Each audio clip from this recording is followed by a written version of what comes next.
Quem somos? O que buscamos? A DINI-ONE apresenta o núcleo técnico operacional do maior centro de diagnóstico em genômica da América Latina. Somos especializados em exames genéticos de alta complexidade e medicina personalizada. Oferecemos o melhor da medicina diagnóstica para nossos pacientes e contamos com uma equipe de especialistas em genômica, biologia molecular e bioinformática. Temos à nossa disposição o que há de mais inovador para aumentar a efetividade do tratamento e qualidade de vida dos pacientes. Contamos com equipamentos de amplificação e sequenciamento de última geração e metodologia de análise avançada. O nosso compromisso é trazer um diagnóstico de precisão com excelência. Trabalhamos juntos para entregar sempre o melhor resultado, porque aqui cada paciente é único. Você é a nossa razão de existir.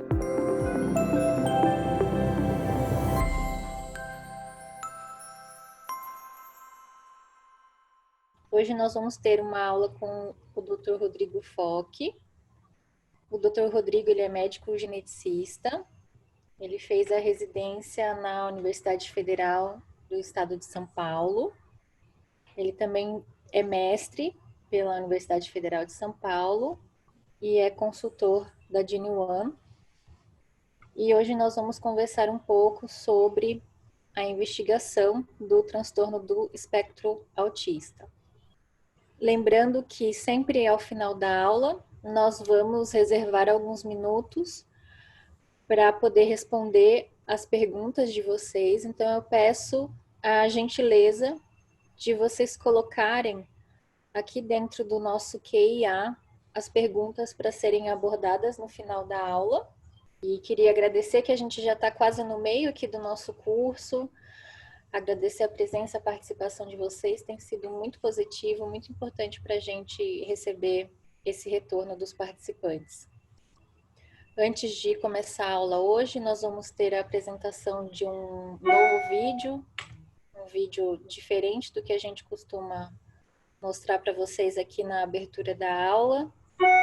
E a Karina vai fazer uma apresentação de um projeto muito especial que a gente também está preparando para vocês. Bom, boa noite a todos. Eu sou a Karina e hoje eu vou apresentar para vocês o Genomic Summit DINI-ONE. Então, eu gostaria que vocês ficassem atentos a esse vídeo e, em seguida, eu faço uma breve explicação do evento para vocês, que estão todos convidados.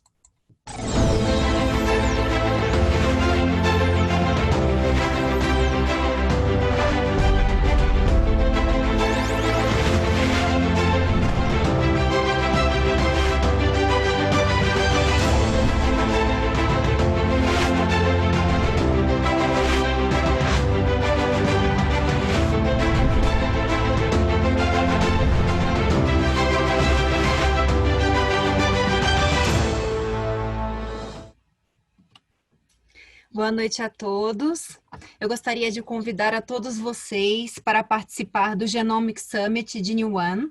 É um congresso 100% virtual e interativo de medicina genômica, onde a gente vai apresentar para vocês um universo de conhecimento que a DINI-ONE vai trazer para vocês. Então, nós vamos trabalhar com todas as nossas frentes de atuação e um pouco delas estão sendo apresentadas para vocês nesse curso, né? Até o final do curso a gente vai falar sobre neurogenética, sobre cardiogenética, sobre reprodução humana, medicina fetal, e são alguns dos pontos que a gente vai trabalhar nesse congresso com vários congressistas internacionais, com bastante conteúdo científico.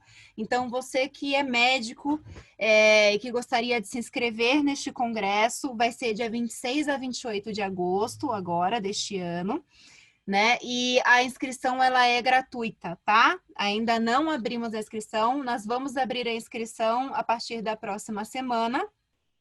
É o primeiro congresso digital, o primeiro evento digital com navegação 360. Então, para vocês terem uma ideia, o que é um 360 é como se fosse um gamer, né? Se estivesse dentro de um game.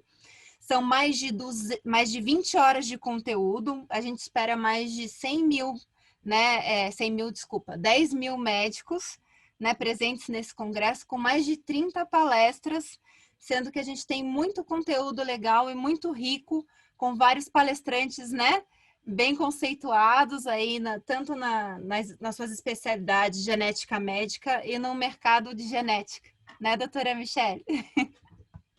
Muito obrigada, Karina, pela apresentação do evento. Imagina, eu agradeço. E agora a gente vai dar a voz ao Dr. Rodrigo, que é o nosso grande médico também do corpo clínico da Gene1. Então, enquanto o Rodrigo consegue colocar a tela dele aqui, eu vou apresentar ele novamente. Então, o Dr. Rodrigo Fock é médico geneticista. Ele fez a residência na Unifesp, ele é mestre também e consultor pela Gene1. E hoje ele vai, então, conversar com a gente sobre o diagnóstico e investigação do TEA. Rodrigo, muito obrigada por estar aqui falando com a gente novamente. Acho que hoje é a sua segunda aula aqui no curso, né? Te agradeço imensamente pela sua disponibilidade. Você sempre é muito didático na sua aula, então é sempre um prazer poder te ouvir. Muito obrigada, viu? Boa noite, Michele. Boa noite, Karina. Boa noite a todos os presentes. Eu agradeço muito o convite, de estar aqui conversando de novo sobre um tema que eu gosto muito, que é transtorno do espectro autista, né? E casando isso com a genética. Enfim, é um tema bem amplo que então eu vou tentar abordar de uma forma direcionada, com base no que a gente tem de protocolo de investigação para o transtorno de espectro autista, né? Mas quando a gente começa falando de autismo, é impossível a gente não pontuar algumas coisas importantes. E uma das primeiras coisas que eu gosto de pontuar, e para isso eu gosto muito dessa frase da Brenda Smith-Miles, que é: se você viu uma criança com autismo, de fato você só viu uma criança com autismo, né? O autismo, ele é um quadro tão complexo, tão heterogêneo, que mesmo que você tenha dois irmãos que tenham diagnóstico de autismo, esses irmãos eles vão diferenciar em diversas questões. Claro que eles vão ter pontos em comuns, mas eles vão ter quadros muito distintos. E essa frase ela é muito interessante porque ela é um indicativo de algo que, quando a gente fala sobre autismo, é importante a gente ter em mente que, na realidade, né, o termo correto que a gente usa hoje em dia, né, seria transtorno do espectro autista, né? Transtorno do espectro autista. Então, o que isso quer dizer? Quando a gente pensa na ideia de espectro, eu quero dizer que que existe uma variabilidade clínica muito ampla, no qual você vai ter características presentes em todos esses indivíduos, mas às vezes com um grau de acometimento muito diferente. E para a gente entender isso um pouco, eu acho que a gente pode ir falar sobre como se faz diagnóstico de autismo, né? E o primeiro ponto que a gente precisa entender é que o autismo, o diagnóstico de transtorno do espectro autista, ele é um diagnóstico clínico comportamental. Ou seja, não existe um marcador biológico, não existe um exame de sangue, um exame de neuroimagem, um exame de qualquer tipo que vai falar se uma criança é autista ou não. O que os exames fazem, a gente vai conversar daqui a pouco, é nos auxiliar, principalmente os exames genéticos, né? É nos auxiliar em relação à investigação da causa do autismo. Mas o diagnóstico de autismo, o diagnóstico de TEA, né, de transtorno espectro autista, ele vai ser clínico comportamental, com base em algumas características. Essas características, hoje em dia, elas são definidas pelo DSM-5, né, que é o Manual de Transtornos Psiquiátricos, que ele classifica, né, o autismo, ele precisa ter 3 pontos de característica. O primeiro ponto são déficits de comunicação e interação social, ou seja, que tem algum déficit em reciprocidade socioemocional, na comunicação não verbal e em desenvolver, manter e entender relações. né, apropriadas para a idade. Né? O que isso quer dizer de forma geral? Isso quer dizer de forma geral que é a dificuldade de comunicação. Né, a dificuldade de comunicação e de se comunicar da forma adequada. E quando eu falei da questão do espectro, a gente já consegue exemplificar aqui. Por exemplo, eu não quero dizer que uma criança com autismo ela não fala. Ela pode ser averbal, ela pode não falar. Isso é um grau do espectro. Mas às vezes ela pode falar, ela pode se comunicar pela fala, mas essa fala vai ser uma fala prejudicada. Por exemplo, é uma fala que não consegue entender algumas nuances, né? Que não consegue entender, por exemplo, um jogo de palavra. Por exemplo, se falar, tá chovendo canivete, né? A pessoa vai olhar lá para fora para ver se está chovendo canivete. Então, às vezes, a questão da comunicação, ela não quer dizer que ela não existe, mas ela pode ser uma comunicação inadequada, né? Isso, então, esse é o primeiro critério, o critério comunicação. O segundo critério, que é o critério, vamos chamar assim, de comportamento, né, que ele vai envolver comportamento, interesse e atividades, né, ele vai se caracterizar por movimento ou uso de objetos e fala repetida ou padrão estereotipado, então a questão das estereotipias que podem ser motoras ou às vezes elas podem ser estereotipias verbais também, né? Então, criança, às vezes, que fica repetindo muito a mesma coisa. Né? A insistência em uniformidade ou monotonia, né? Então, que é a questão da rotina, às vezes ficar muito preso a uma rotina específica de forma ritualizada, isso costuma acontecer em vários momentos, pode acontecer na rotina do acordar, na rotina de dormir, na rotina de sair de casa para fazer alguma coisa, né? A questão dos interesses fixos em questões específicas que podem, que geralmente assim, tem um grau anormal, né, de intensidade. Então, por exemplo, uma criança que gosta de dinossauro e gosta muito de dinossauro e fica só com o dinossauro e em momentos inadequados está falando de dinossauro, né, quando não se espera, quando está num outro padrão social e volta naquele tema, reforçando aquele tema, né? E é muito interessante que nesse item que geralmente surgem as ilhas de autoconhecimento, né? Então, quando a gente fala, por exemplo, da síndrome de Asperger, né, que seriam os autistas de alto rendimento, para entender Asperger desde do DSM-5, desde a publicação do DSM-5, Asperger é um termo que, na verdade, ele não existe mais do ponto de vista clínico. Né? Ele ainda é muito utilizado, as pessoas entendem o que a gente quer falar com síndrome de Asperger, mas do ponto de vista de diagnóstico, a gente fala hoje de transtorno do espectro autista, de alto rendimento, de alto funcionamento, com ilhas específicas de conhecimento. Então, por exemplo, uma pessoa que é muito boa de matemática, né? Uma pessoa que é muito boa de números, né? E para entender, nem todo o indivíduo que tem um autismo de alto funcionamento, ele necessariamente vai ter ilhas de conhecimento. Tá? Isso volta para aquela questão do espectro. Eu posso estar mais numa ponta ou mais na outra do espectro. Né? E a questão de estímulo sensorial.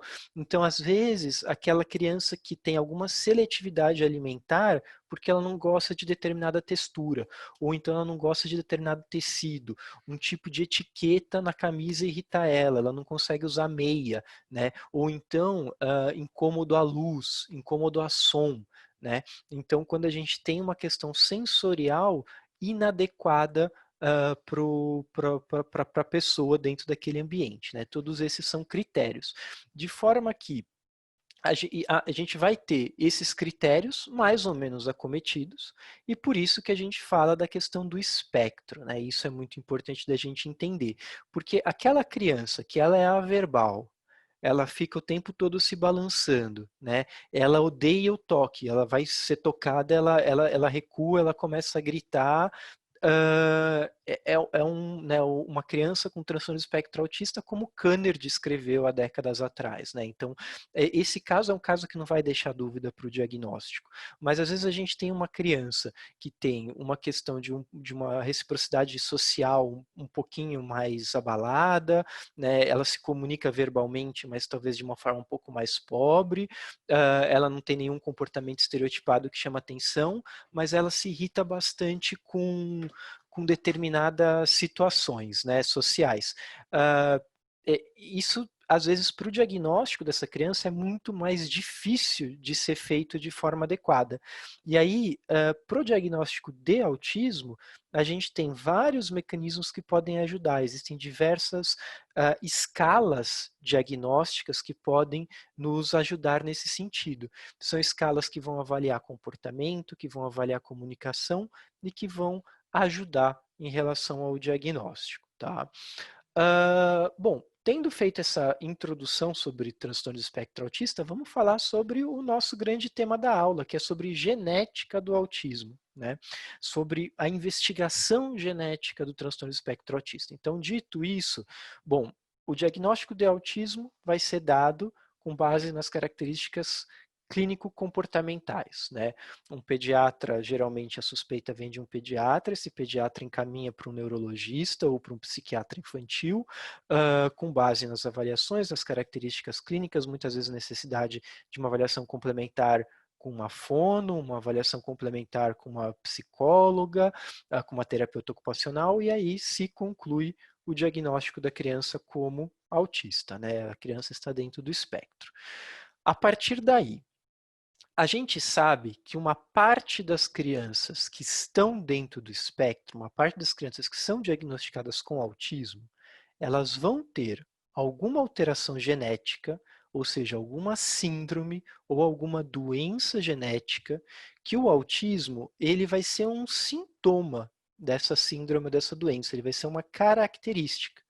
De forma que se a gente pegar o total de crianças com autismo, entre 20% e 40% a gente consegue identificar uma etiologia.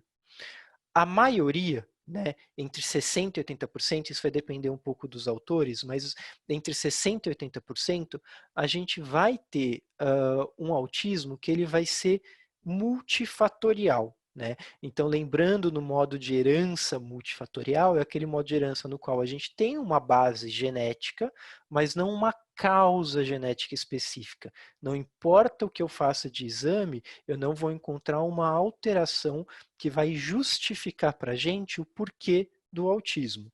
Modelo multifatorial existem para diversas doenças, hipertensão, diabetes, pé torto congênito, fenda labial, né? E dentro dos transtornos psiquiátricos, a gente entende muito, né, que a maioria dos transtornos eles vão ter essa característica multifatorial. Não só o autismo, mas também esquizofrenia, depressão, TDAH, enfim.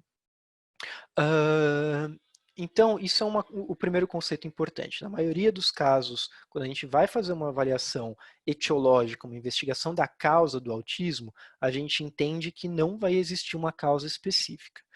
E daqueles 20% a 40% que vão ter uma causa, a metade, né, ou seja, até 20% do total de indivíduos com autismo, eles vão ter alguma alteração no número de cópias do material genético, ou seja, alguma microdeleção ou alguma microduplicação do material genético, que a gente chama de CNV, né, Copy Number Variation. Ou seja, eu estou falando de uma pequena alteração do material genético que muitas vezes está envolvendo genes no neurodesenvolvimento, muitas vezes está envolvendo genes importantes e levando a quadros sindrômicos, tá? Bom, e mais ou menos 10 a 15% vão estar associados a causas monogênicas, né? Então alterações específicas em genes. E aí vamos abordar um pouquinho disso. Que nem eu falei, a gente vai falar sobre protocolo de investigação, porque de fato existe muita coisa que pode ser falado sobre genética do autismo, sobre o que pode ser feito, o que não pode ser feito, ou o que não deve, ou o que deve, e eu acho que a gente precisa começar com aquilo que tem nível de evidência para ser dito, né? né? E uma das melhores formas da gente começar a entender essa questão de investigação etiológica de autismo é a gente trabalhar com os protocolos de investigação.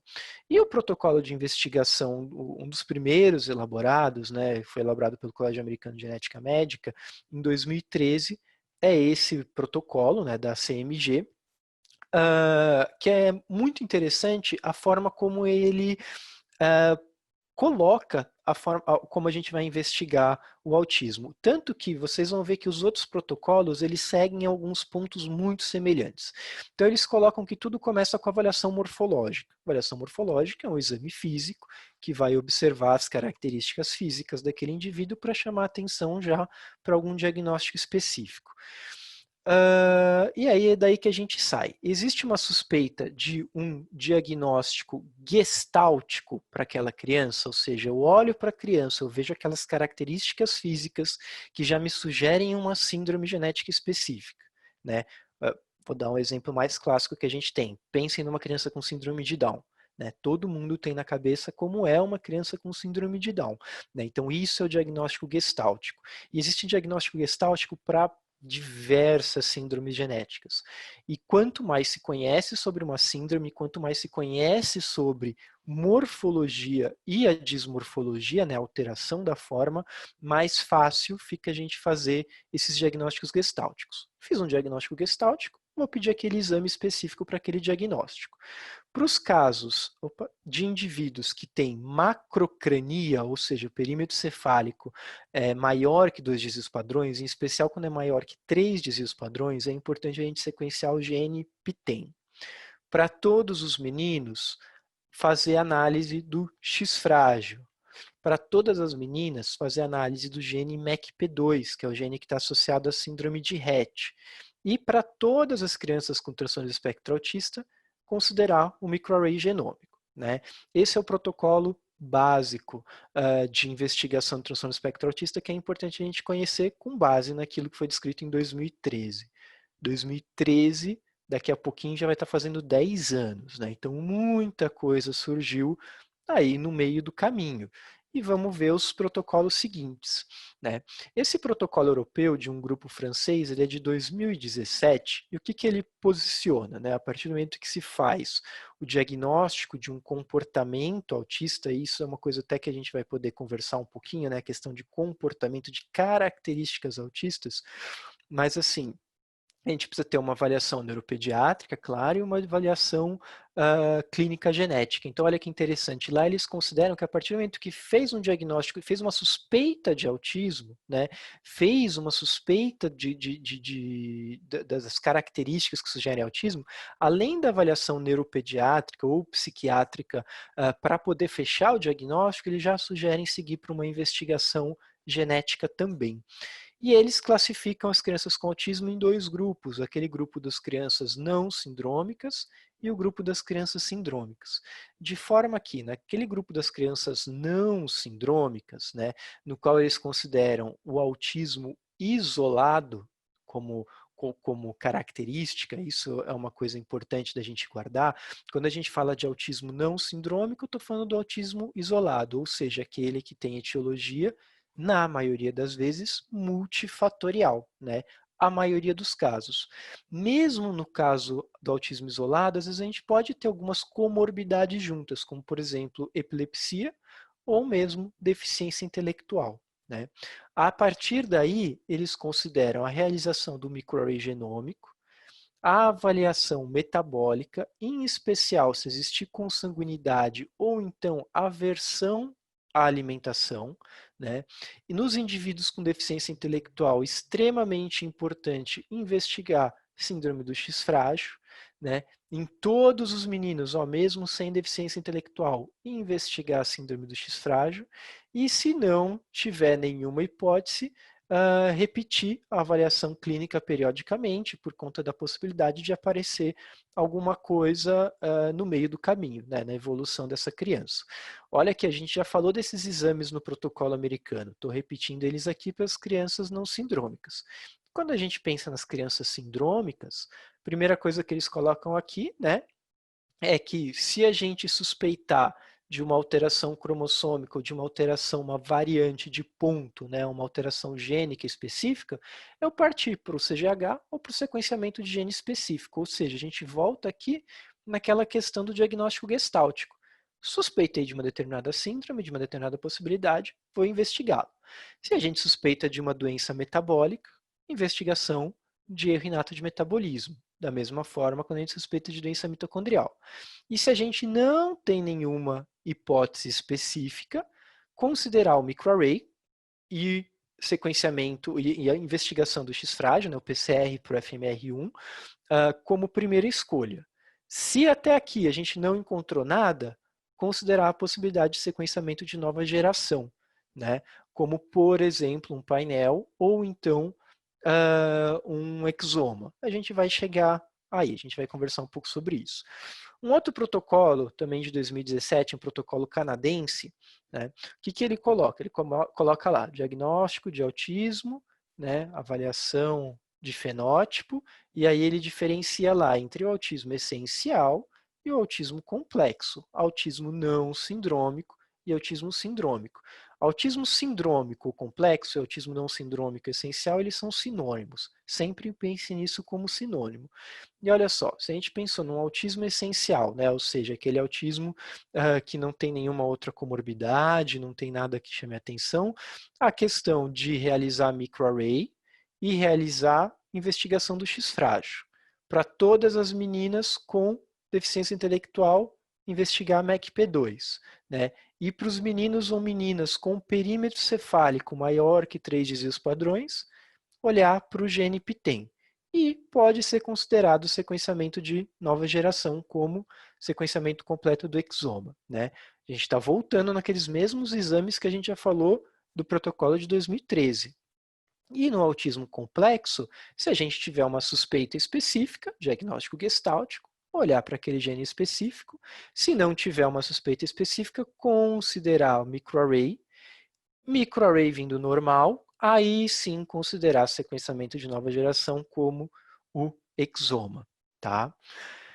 E por fim, o protocolo de 2018, né, do Handbook of Clinical Neurology, que eles começam lá exatamente da mesma forma, então avaliação clínica, né, a gente olhar para um heredograma de 3 gerações, basicamente um exame, a grande avaliação clínica que a gente tem que fazer quando a gente pensa em genética médica mesmo, para quem não for médico geneticista, você está à frente a um quadro que te chame a atenção, heredograma de 3 gerações é básico que precisa ser feito, né? Básico que precisa ser feito. E aqui eles colocam um microarray como primeiro exame, né? Então, a avaliação morfológica, olha lá, detailed examination to identify known syndromes, então, avaliação física para pensar num diagnóstico gestáltico. E o microarray. A partir daí, né, considerar nos meninos investigação para o X-frágil e investigação do MECP2. Nos meninos também eles colocam. E nas mulheres, considerar, né, o sequenciamento do MECP2 e a investigação do X-frágil. E naqueles indivíduos com macrocefalia, considerar sequenciamento do gene PTEN. Acho que travou aqui. Tá. Se tudo isso normal, considerar sequenciamento completo do exoma ou mesmo do genoma, de preferência da criança e dos pais, para poder aumentar a chance de identificar alguma variante, certo? Se todos os testes foram negativos, a gente considera o risco baseado nos estudos populacionais, então, para a gente fazer o aconselhamento genético. Se veio positivo, a gente vai fazer o aconselhamento genético com base naquela alteração que a gente encontrou e o segmento adequado. Então, vocês lembram naquela primeira aula que eu dei, que o grande objetivo da gente fazer um diagnóstico de uma causa, né, lembrando que aqui eu não estou falando do diagnóstico do autismo, estou falando do diagnóstico da causa do autismo. Nosso grande objetivo é a tríade: aconselhamento genético, tratamento quando existe e o acompanhamento clínico, né? A gente encontrar uma alteração que justifica para a gente o autismo dessa criança pode levar a gente a ter uma série de acompanhamentos a mais do que somente a forma como vai se acompanhar e vai se tratar a criança com transtorno do espectro autista. Eu falo somente, mas também não é um acompanhamento simples, sem dúvida nenhuma, é um acompanhamento do qual estimulação é fundamental. Bom, eu falei de alguns protocolos e não é muito difícil a gente perceber que parece que está tudo se repetindo, né? Que eu falei uma coisa e no slide seguinte eu estava repetindo o mesmo protocolo e a gente percebe esses pontos em comum em relação a esses protocolos, né? A diferenciação entre TEA complexo sindrômico do essencial e multifatorial, questão dos meninos fazerem X frágil, as meninas fazerem MACP2, macrocefálico fazer PITEM, a avaliação morfológica, né, a investigação com microarray genômico como exame de primeira escolha. E vamos se aprofundar um pouquinho nesses pontos, porque isso é muito importante da gente entender e conhecer, né? Porque já está claro para a gente que esses são os pontos principais quando a gente pensa na investigação da causa do autismo. Bom, e para isso a gente começa com a questão da avaliação morfológica, né? E na diferenciação entre um autismo complexo e um autismo sindrômico.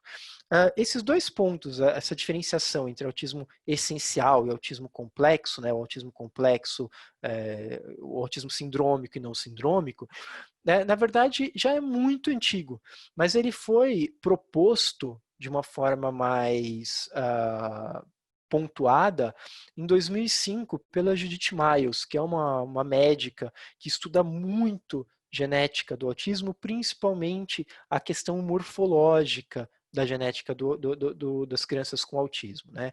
Então, para a gente entender, há muito tempo, desde a década de 70, já se percebeu que crianças com autismo, elas são mais dismórficas, elas têm mais características físicas que vão chamar a atenção do que aquelas crianças que não têm autismo, mesmo quando elas são pareadas para os seus irmãos, ou seja, se a gente pega grupos de irmãos, um com autismo, outro com autismo, aquelas crianças com autismo, elas vão ser mais dismórficas do que os irmãos que não têm autismo, né? Para a gente evitar o risco de estar comparando populações que têm muita discrepância genética, né? Se a gente está comparando irmãos, por princípio eles têm que ter maiores semelhanças, eles têm que ser mais parecidos. E mesmo assim a gente percebe que criança com autismo ela é mais dismórfica de forma geral. E ainda se observou mais com o tempo, se observou que aquelas crianças que elas eram mais dismórficas, elas tinham mais deficiência intelectual e elas tinham mais comorbidades, como por exemplo, o risco de ter epilepsia, como por exemplo, o risco de ter alguma malformação congênita, né? De forma que começou a se entender que quanto mais dismórfica uma criança, mais risco tem dela ter outras comorbidades, né? E começou a se investigar isso e se diferenciar dentro desses dois grupos.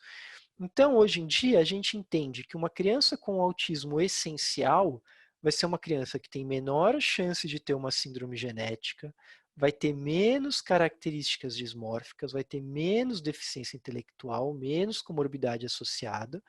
E dois pontos importantes, ela vai ter mais história familiar psiquiátrica e uma maior diferença entre o sexo. Enquanto o TEA complexo vai ser aquela criança que tem maior chance de ter uma síndrome genética, vai ser mais dismórfica, com maior ocorrência de comorbidades, menos história familiar e menor diferença entre os sexos. Bom, isso aqui é uma coisa que chama bastante atenção e é muito interessante. A gente sabe, de forma geral, que a chance de autismo é maior em meninos do que em meninas, né? Numa proporção já bem estabelecida na literatura que a gente costuma falar de 4:1, né? 4 meninos com autismo para uma menina com autismo. Só que a gente percebe que naquele grupo que é sindrômico, esse índice ele chega mais perto de 1:1. Por quê? Porque a síndrome ela não vai fazer distinção em relação a meninos ou meninas, claro, a não ser as síndromes ligadas ao X e tudo mais. Mas, de forma geral, a diferença entre sexo para o autismo complexo, ele se aproxima da relação 1:1. Enquanto no autismo essencial, ela é mais próxima do 4:1. De forma que se existe uma menina com autismo, a chance dela ser sindrômica é maior do que se você vê um menino com autismo, né, de forma geral. E essa questão da história familiar é importante também. Por quê? Porque quando a gente pensa no autismo complexo, no autismo sindrômico, geralmente aquela pessoa é a primeira pessoa da família a ter a síndrome genética, por conta de uma mutação de novo, por conta de uma alteração de novo, né? Então você vê menos história familiar, comparado ao autismo essencial, no qual a gente costuma ter mais história familiar de transtornos psiquiátricos de forma geral. Lembrando do modelo, né, multifatorial das aulas de genética básica, quando a gente pensa no modelo multifatorial, né, quando a gente pensa no modelo multifatorial, é mais comum, às vezes, você ter uma história familiar mais importante de alguns transtornos que não vão estar respeitando necessariamente, né, um modo de herança mendeliano, mas que vão estar se repetindo na família, tá? Ufa! Bom, então a gente já sabe o que é um autismo complexo e um autismo essencial. E a gente já entendeu que, com base numa avaliação morfológica, a gente consegue entender mais se uma criança está dentro de um autismo complexo, um autismo essencial, principalmente com base nas outras comorbidades. E a partir daí a investigação em si. E quando a gente pensa na investigação, a gente geralmente começa falando do cariótipo. O cariótipo é um dos exames genéticos mais simples que existem, mais antigos que existem.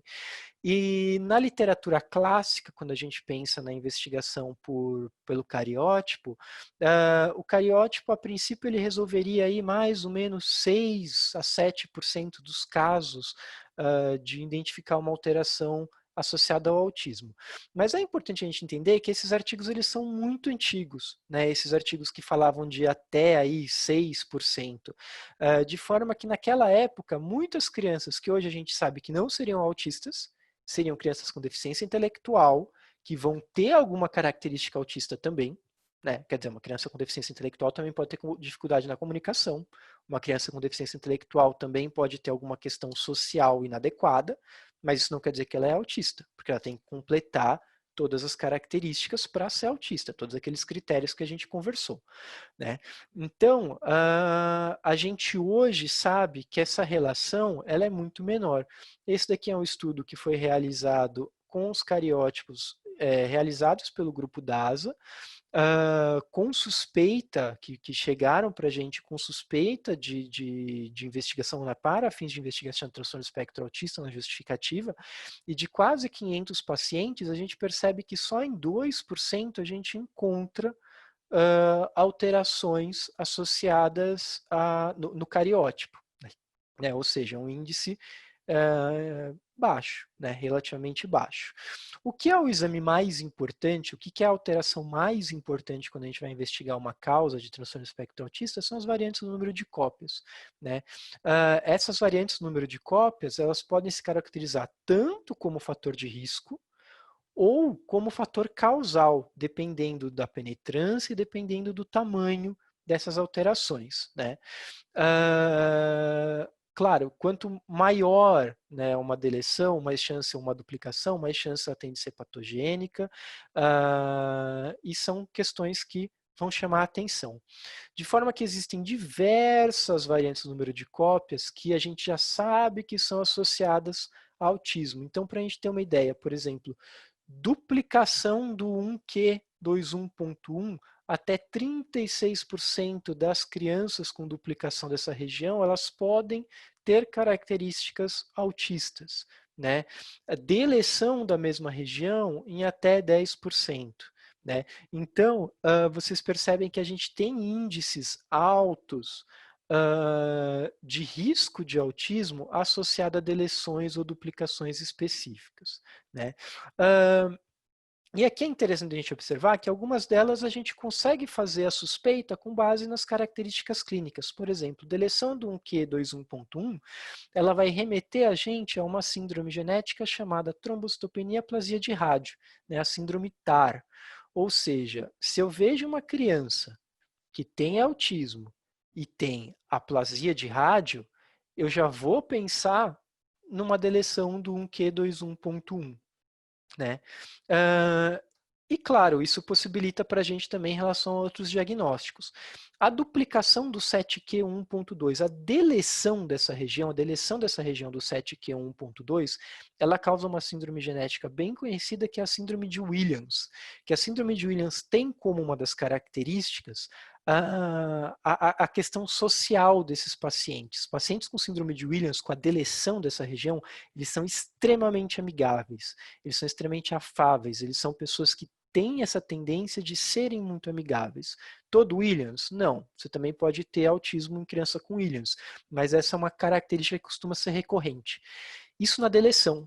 Na duplicação dessa região, você tem uma característica de um índice muito alto de transtorno do espectro autista, né? E você vê que a gente tem características fenotípicas que se repetem nessas crianças, como a sobrancelha um pouquinho mais retinha, o nariz que pode ser um pouquinho mais bulbosinho, né? Um rostinho que pode ser um pouquinho mais quadradinho, mas você não tem uma coisa que seja um fenótipo gestáltico extremamente claro, a não ser, claro, que você seja especialista na duplicação e só veja esse tipo de duplicação.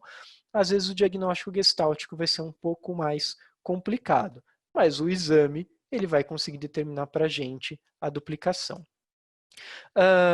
A gente tem também algumas deleções e duplicações, como por exemplo dessa região do 15q1.2, que é da mesma região no qual a gente tem outras duas síndromes genéticas bem conhecidas, como Prader-Willi e Engelmann, né, ou Prader-Willi e Engelmann, mas no qual a gente sabe que a deleção, a duplicação dessa região, mas que não necessariamente envolve os genes do Prader e do Engelmann, podem gerar autismo, sem gerar necessariamente o fenótipo, nem do Prader, nem do Engelmann. Tá? Então isso é uma coisa importante da gente pontuar também. Enfim, uma série de outras deleções e duplicações em regiões diferentes. A deleção, a duplicação do 16q1.2, por exemplo, ela pode causar uma fosseta sacral como característica morfológica. E uma coisa que é importante da gente falar aqui é que essa alteração ela pode ter uma penetrância incompleta.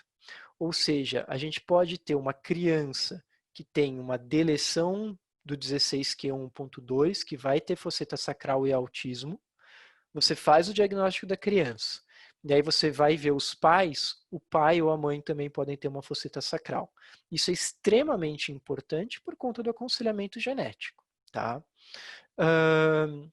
A gente tem a deleção do 22q1.2, uma outra síndrome genética muito conhecida, que é a síndrome velocardiofacial, que muito comumente a síndrome velocardiofacial está associada à esquizofrenia de início precoce ou mesmo de início na adolescência, e que tem como características fenotípicas um nariz mais tubular, uma orelha mais simplificada, cardiopatia, que é muito comum, principalmente defeito conotruncal, como a tetralogia de Fallot, e dedos muito longos, né? São algumas das características típicas da deleção, e que o autismo também pode estar presente, tá? E a deleção do 22, que do 23, peraí, esse aqui é do 22q13.3, que envolve o gene, tá errado aqui, tá gente, me desculpem, eu corrijo depois para mandar aula para vocês, mas que envolvem o gene SHANK3. O gene SHANK3 é um gene muito importante do neurodesenvolvimento, que quando deletado ou mutado, ele causa uma síndrome que a gente chama de síndrome de Phelan-McDermid, né? Que é uma síndrome que é extremamente comum de estar associada ao transtorno do espectro autista, né? Ele é um gene extremamente importante. E é legal a gente pontuá-la porque essa é uma alteração que, se você tem deleção da região envolvendo deleção do gene, ou se você tem mutação da região, ou se tem mutação do gene, você vai ter o fenótipo do Phelan do ponto de vista comportamental, ou seja, o comportamento bem típico de transtorno do espectro autista. Geralmente um quadro neurológico muito grave, com um quadro de regressão neurológica muito importante, uma deficiência intelectual importante. tá? Então, de forma que o microarray, ele é um dos exames, ele é o exame mais importante quando a gente pensa na investigação. Nos protocolos a gente viu que todos eles colocam o microarray ali na linha de frente para a gente investigar, né? E a gente também tem uma série de síndromes gênicas que podem estar associadas ao autismo, né? Então, por exemplo, síndrome de Angelman, até 80% das crianças com síndrome de Angelman vão ter autismo, vão fechar diagnóstico para autismo.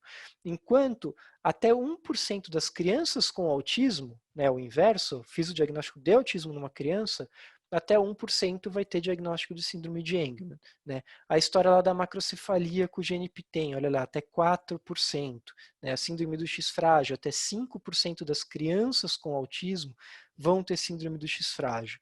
E algumas delas associadas à deficiência intelectual que pode ser moderada. Então aqui só para a gente exemplificar algumas delas, a esclerose tuberosa, que também é uma síndrome que do ponto de vista morfológico é muito fácil da gente fazer o reconhecimento, né? A hipomelanose de Ito, que a gente também consegue fazer o reconhecimento com facilidade, com base nessas manchas que elas surgem seguindo o aspecto de linha, seguindo a localização de linha de Blasko. Né? A síndrome Charge, que também é uma síndrome relativamente fácil da gente fazer o diagnóstico com base na deficiência auditiva, associado com algumas características fenotípicas bem sugestivas. Né? Uma série de outras síndromes, a gente tem a questão da neurofibromatose, por exemplo, que a gente tem diagnósticos clínicos bem estabelecidos para a neurofibromatose, a presença dos neurofibromas, os nódulos de Lisch, a pseudoartrose de tíbia, as manchinhas café com leite, as manchinhas axilares e inguinais que podem estar presentes, né? A síndrome Sotos, que é uma síndrome associada a hipercrescimento, e no qual a gente tem como característica esse fenótipo, essa face bem alongada, né? Que é bem chamativo. E no qual geralmente a gente vai fazer ali uma ressonância daquela criança, a gente vê um aumento dos ventrículos, né? Um aspecto de ventriculomegalia, mas que não tem associação com hidrocefalia, tá? Uma questão importante. E aí, quando a gente pensa em síndromes gênicas, existem diversas causas gênicas, né? Diversas síndromes gênicas e causas gênicas que já foram associadas ao autismo. E essa base, a base o SFARI, ela é uma base muito interessante que ela traz um resumo para a gente desses genes que estão associados ao autismo. De forma que isso aqui eu peguei hoje antes da aula, tá? A primeira vez que eu fiz essa aula, eu nem lembro quando que foi, mas assim, a gente conhecia aproximadamente 500 genes que estavam associados ao autismo. Hoje em dia a gente tem mais de 980.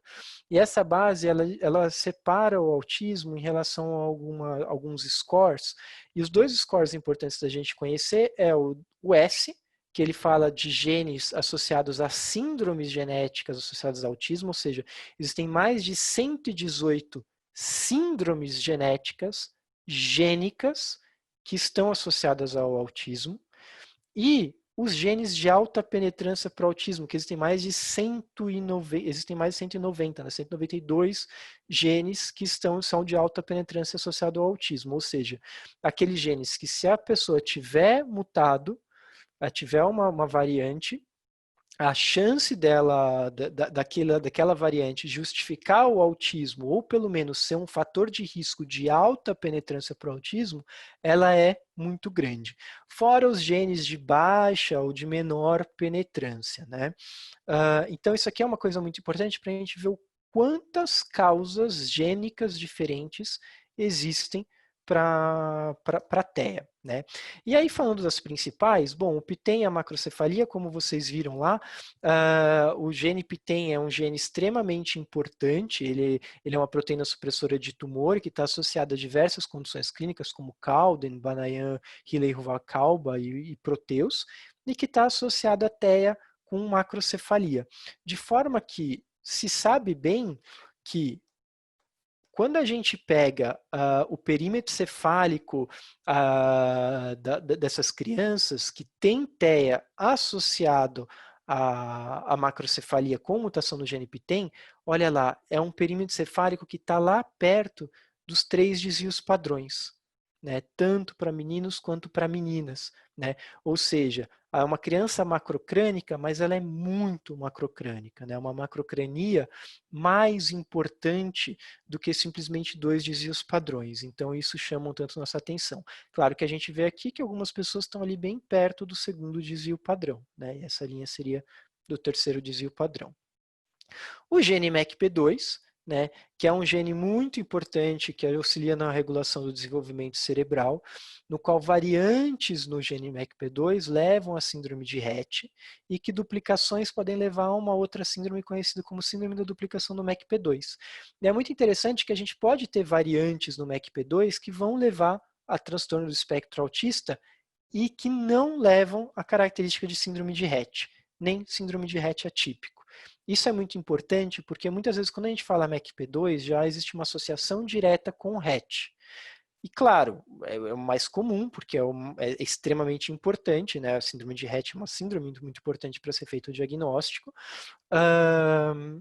mas que se você tiver uma menina, principalmente meninas com autismo, e principalmente se elas tiverem deficiência intelectual associado, a gente precisa olhar para o MECP2, porque ela pode ter uma variante nesse gene e não ter características clínicas da síndrome de Rett, né?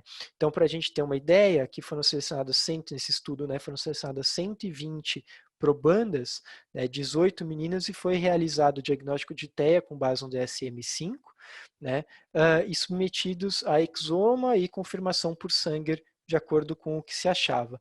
E se encontrou em 3 pacientes variantes no MECP2, né, herdado de transmissão de novo, né, em 2 desses casos, um caso que chama atenção também, um menino com MECP2, herdado da mãe, né, no qual a mãe não tinha absolutamente nenhum quadro clínico, mas a criança apresentava autismo, né. Então, esse foi um dos estudos que levou a gente a considerar a questão da investigação do MECP2 para crianças com autismo. E quando a gente fala das meninas MECP2, a gente pensa nos meninos a questão do X frágil, né? Então, a síndrome do X frágil é uma síndrome causada por repetição de trinucleotídeos, né, CGG. Eu acho que a gente chegou a falar um pouquinho de síndrome do X frágil anteriormente, mas basicamente a gente tem, né, o fenótipo normal, a gente tem entre 5 e 55 repetições CGG, né, isso vai levar aí a uma produção normal da proteína.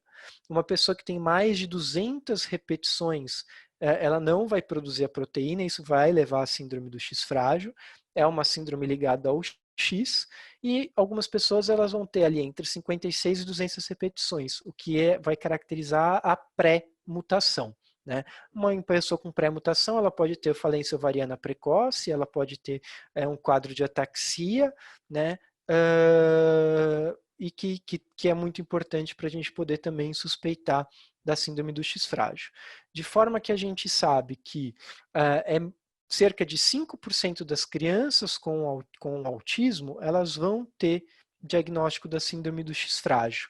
E é muito interessante a gente observar que mesmo mulheres com mutação, né, com mutação completa, ou seja, com mais de 200 repetições, até 23% vão fechar critério para autismo. Então, mesmo nas mulheres, isso precisa chamar a atenção. Eu li alguns artigos mais recentes sobre essa questão do X frágil em mulheres com fenótipo, né, com diagnóstico de autismo, e claro, vai chamar mais atenção para a gente se tiver uma história familiar positiva de deficiência intelectual, né, ou então uma história familiar que chame atenção para pensar no X frágil. Mas a gente não pode negar ou negligenciar a possibilidade de síndrome do X frágil, tá? E nos indivíduos com pré-mutação, ou seja, aqueles que não têm a mutação complexa, ainda assim, quase 15% dos homens com pré-mutação fecham critérios diagnósticos para transtorno espectro autista e 5% das mulheres com pré-mutação fecham diagnóstico para transtorno espectro autista. Isso é muito importante, né? Isso de fato é muito importante para a gente não ignorar a possibilidade de investigar X frágil mesmo em mulheres. Ufa! Bom, estamos chegando no final. Quando a gente pensa nos erros inatos do metabolismo, né, a gente vai suspeitar principalmente quando a gente tiver um quadro de descompensação ou regressão, de forma que os erros inatos do metabolismo somados, né, de maneira geral, eles estão ali com aproximadamente, são responsáveis por aproximadamente 1% dos quadros de transtorno do espectro autista, né? E a gente vai acabar suspeitando mais desse grupo exatamente quando a gente tem um quadro de descompensação, né? Ou seja, uma criança que está apresentando um quadro que lembra muito uma infecção, mas sem uma causa infecciosa, né? Diarreia, vômito, inapetência, convulsão, febre, ou um quadro regressivo, né? Aquela criança que falava, parou de falar, andava, parou de andar, né? Isso vai chamar mais nossa atenção. E dentro também do grupo dos desastres de metabolismo, a gente tem as doenças mitocondriais, as mitocondriopatias, nos quais a gente vai suspeitar, principalmente quando tiver esse quadro de descompensação e regressão, você fez um lactato, que é um exame extremamente fácil de você fazer, e aquele lactato veio aumentado. Lactato aumentado, quadro de regressão, criança com autismo, a gente precisa pensar se pode ser uma doença mitocondrial, tá? De forma que prevalência de doença mitocondrial numa criança com autismo que tenha lactato aumentado é de até 40%. Estou com uma criança com autismo, fiz um lactato, o lactato está aumentado, 40% de chance dela ter uma doença mitocondrial. Muito comumente está associado com epilepsia, regressão, atraso do desenvolvimento e queixas gastrointestinais, né? Vocês lembram que lá um dos protocolos falavam, se a criança tiver às vezes seletividade alimentar, a gente precisa pensar em metabolismo e em doença mitocondrial, né? E quando a gente pensa no sequenciamento desses genes, claro, se eu suspeitei de uma síndrome gênica específica, com base no diagnóstico gestáltico, eu posso sequenciar aquele gene específico. Se eu não tenho uma suspeita específica, mas me chama muito a atenção para pensar, principalmente um quadro sindrômico, né, eu posso considerar partir para um painel que vai olhar para esses genes, que são os genes de alta penetrância, ou os genes sindrômicos, ou os genes de alta penetrância associados ao transtorno do espectro autista. Um exame bem importante da gente fazer.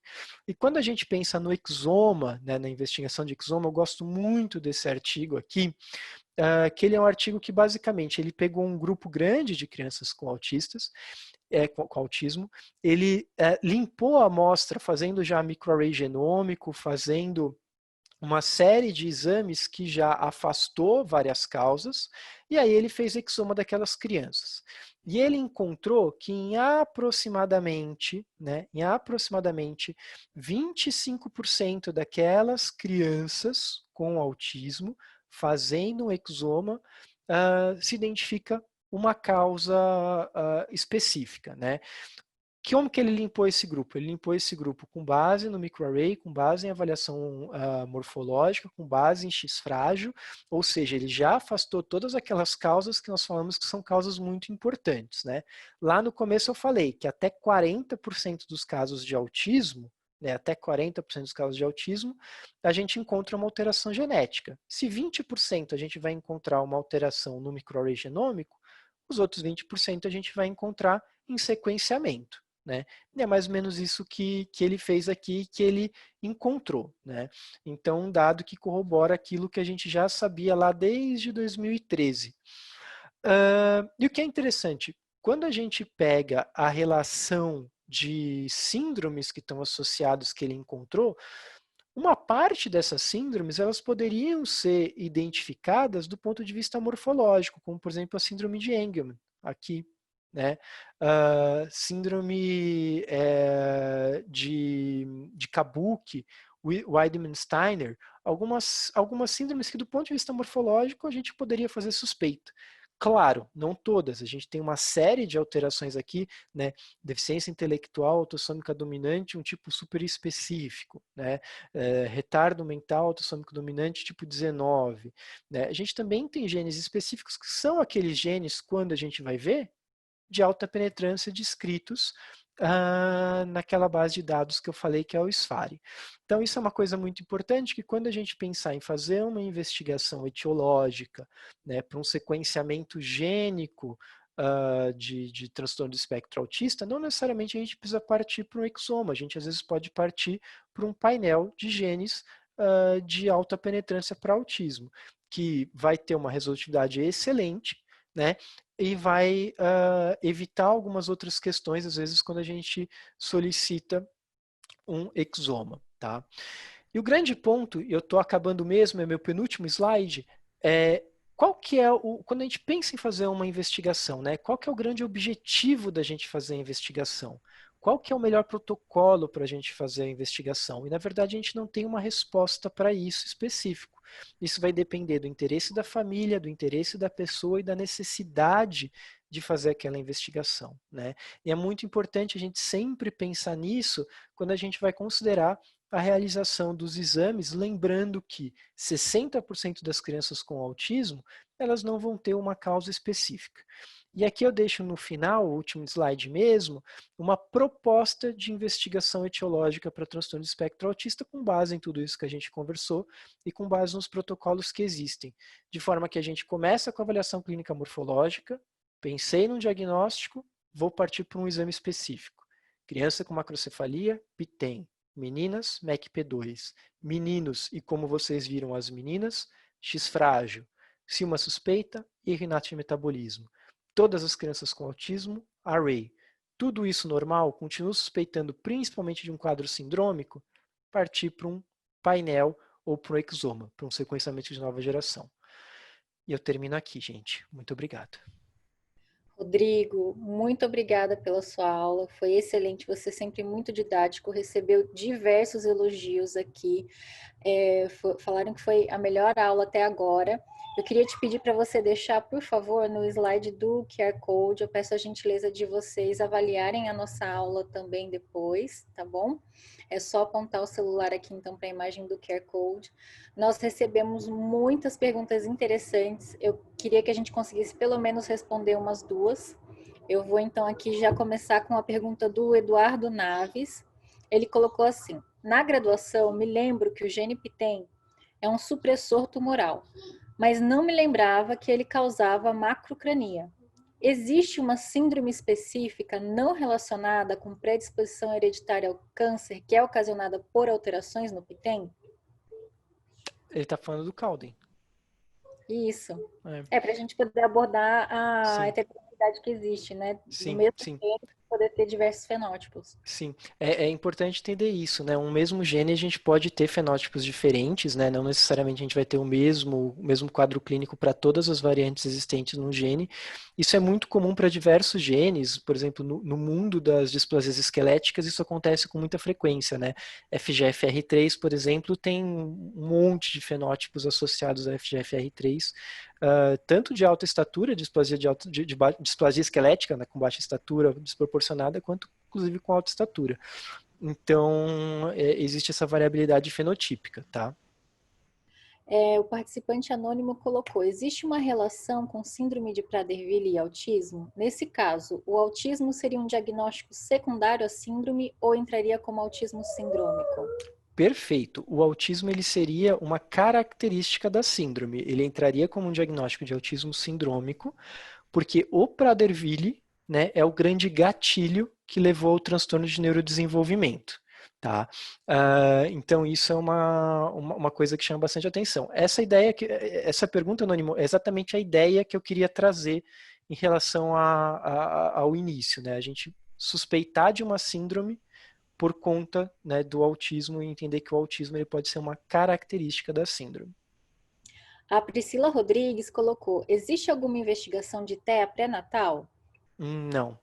Infelizmente não, Patrícia. Assim, lembrando, autismo ele é um diagnóstico clínico comportamental. Então a gente não tem um marcador biológico, a gente não tem um exame que vai estar alterado para falar que uma criança é autista, né, ou vai ser autista. Então isso não tem como a gente fazer. Um diagnóstico de autismo pré-natal, por enquanto, não. Rodrigo, muito obrigada. Você recebeu diversos elogios aqui. Muito obrigada pela sua didática de sempre. É um tema que você domina e a gente consegue, então, perceber isso. Muito obrigada por dividir o seu conhecimento aqui com a gente. Nós vamos encerrar, então. Nós já passamos alguns minutinhos. Gostaria de agradecer a todos que acompanharam a gente até esse momento, então. E nos vemos na próxima aula. Muito obrigada, uma boa noite a todos e obrigada, Rodrigo. Um abraço a todos. Eu agradeço a todos, muito obrigado. Posso Karine. só reforçar aqui? Tem algumas pessoas perguntando a respeito das inscrições do congresso, né? Do Genomic Summit. Sim, se você não é médico, você pode se inscrever também. Se você é biólogo, se você é, sei lá, residente, você pode se inscrever também no congresso, tá? As inscrições, elas estarão abertas a partir de semana que vem. A gente já vai estar com as inscrições no site. O link para o site está no chat, tá? Eu coloquei lá o site. Então, quem quiser entrar para se inscrever, a partir de semana que vem, vamos estar com as inscrições abertas. Então, espero a participação de todos vocês. Obrigada, doutor Rodrigo. Obrigada, doutora Michele. Uma Boa ótima noite a todos. Obrigada pela presença de todos vocês aqui hoje. Até a Obrigada. próxima. Obrigado, eu que agradeço. Tchau, Tchau. tchau.